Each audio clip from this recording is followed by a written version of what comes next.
কি করছো বাবা, তুমি জলে সাঁতার কাটছো? তাই?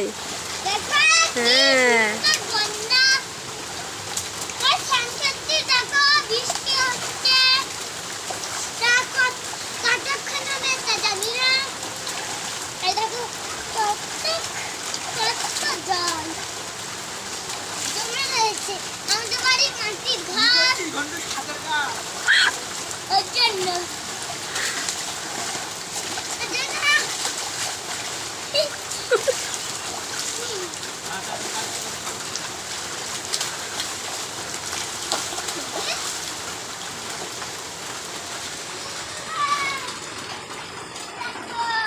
দেখো আমাদের বাড়িতে কত বন্যা, একটুখানি বৃষ্টিতেই জল বেঁধে গেছে বাড়িতে, দেখেছো?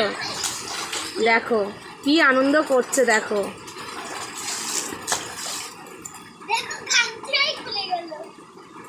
কি করবো?